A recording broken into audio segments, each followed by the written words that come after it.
Ez a Nő helye az ATV-n ma, dr. Takács Ildikóval. Szervusz, jó estét kívánok! Ildi, az, hogy mi a te helyed és hol van a te helyed, ahhoz sajnos puskáznom kell, mert annyi helyed van, túl azon, tudod mit, rövidítsük le, te vagy a Demján jobbkeze, Demján Sándor jobbkeze 33 éve, ez a legrövidebb, de hivatalosan. Majd mondd, hogyha valamit kihagyok, jó? A Trigránit Fejlesztési Részvénytársaság kommunikációs igazgatója, a címzetes főiskolai tanár, a Reklámvilágszövetség alelnöke, a Kanadai Kereskedelmi Kamara igazgatósági tagja, mit hagytam ki, Magyar Sportszövetség alelnöke. Az már nem. Az már nem? Miért nem? Mert az átalakult, és már nem tudtam csinálni, de jó estét kívánok, és nagyon megtiszteltél, hogy meghívtál, és ezt köszönöm szépen. Már a Kanadai Kamarának az elnöke vagyok, és a Sportszövetség már átalakult, és ott már nem vettem részt. Őt is eszembe, nézted a téli olimpiát? Természetesen néztem, hát megszállottan néztem, hát a korcsolya az életem értelme, még ma is. Erről mesélj valamit, azt hiszem, hogy kevesen tudják rólad, hogy... Igen, sokáig nem akartam, hogy a kettőt összerakjuk, hogy a kommunikációs szakember és a profi sportoló.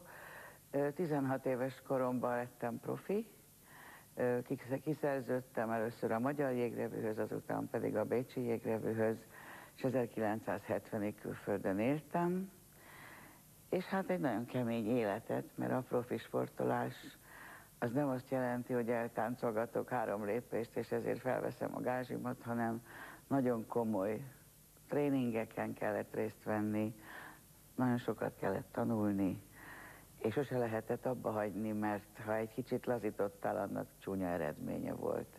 Tehát a fegyelmet, a nyerési igényt azt a sportból hoztam, és azt gondolom, hogy ez végigkísérte az életemet, mert a jelenlegi és a régi főnököm mindig azt mondta nekem, hogy egy sportolónak kell vezetőnek lenni, mert az nem adja fel, és mindig a harci mezőn áll, és ez nekem 33 éve így volt.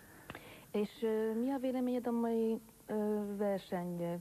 sporton belül nyilván a műkorcsolyáról? Tehát mi volt az oka például a rengeteg esésnek, amit az olimpián láttunk? Nagyon szomorú voltam, mert ez valószínűleg a jég minőségének is lehetett betudni, de mindamellett, hogy a korcsolyasport rettentő sokat fejlődött, és bizonyos dolgokat már én sem értek, pedig hát az életem volt, és én nem jártam most tovább képzésekre, tehát az új dolgokat már nem ismerem.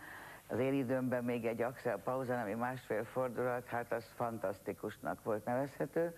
Ma már 4 és felett fordulnak, és kimondhatatlan, de valószínűleg tartom, hogy a jégnek a minőségével is lehetett valami, mert nagyon-nagyon sok ember esett. Tehát olyan biztos korcsolyázók az oroszoknál, akik soha nem estek, azok is estek.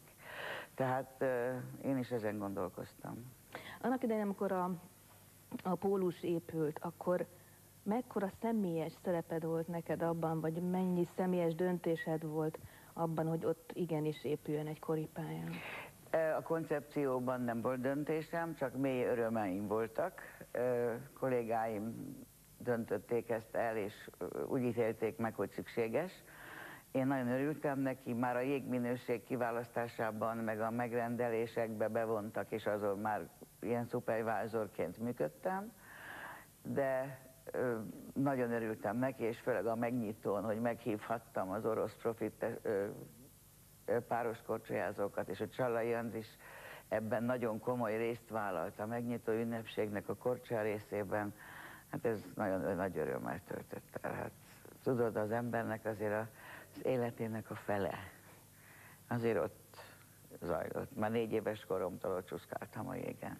Ez kinek a döntése volt a szülők részéről, hogy te korcsolyázol és ne ússzál mondjuk, vagy ne zongorázol? Az édesanyámé, meg az édesapámé.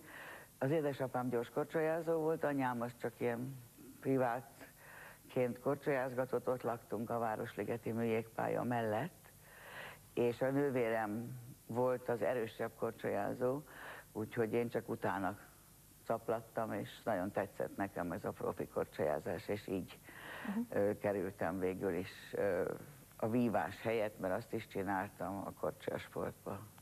Pontozó soha nem akartál lenni? Nem vagyok rá alkalmas. Mert?